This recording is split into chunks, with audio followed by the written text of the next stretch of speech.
तुर्की के खलीफा सुल्तान मुराद की आदत थी कि वो भेस बदल कर अवाम की खबरगिरी करता था। उसने एक रात अपने सिक्योरिटी इंचार्ज को कहा कि चलो कुछ वक्त लोगों में गुजारते हैं।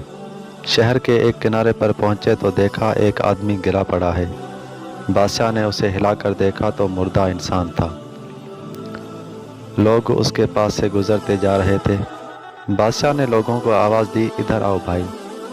लोग जमा हो गए और वो बादशाह को पहचान न सके। पूछा क्या बात है? बादशाह ने कहा आदमी मरा पड़ा है, इसको किसी ने क्यों नहीं उठाया? कौन है ये और इसके घर वाले कहाँ हैं? लोगों ने कहा यह बहुत बुरा और गुनाहगार इंसान है। तो सुल्तान मुराद ने कहा यह उम्मत मोहम्मदिया में से नहीं है, चलो इसको उठाएं और इसके घर ले चलें। लोगों ने मैयत घर पहुंचा दी।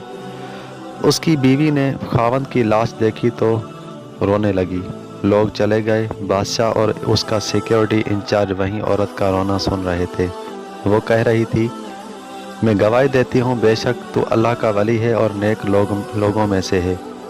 सुल्तान मुराद बड़ा मुतअज्जब हुआ, ये कैसे हो सकता है? लोग तो उसके बारे में ये बातें कर रहे थे और उसकी मैयत को हाथ लगाने को तैयार न थे। उसकी बीवी ने कहा मुझे भी लोगों से यही तवक्को थी। असल हकीकत यह है कि मेरा खावंद हर रोज़ शराब खाने जाता, जितनी हो सके शराब खरीदता और घर लाकर घड़े में बहा देता और कहता कि चलो कुछ तो गुनाहों का बोझ मुसलमानों से हल्का हो।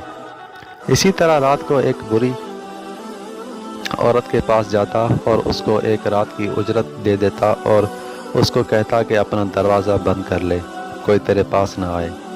घर आकर कहता अल्हम्दुलिल्लाह आज इस औरत का और नौजवान मुसलमानों के गुनाहों मैंने कुछ बोझ हल्का कर दिया है।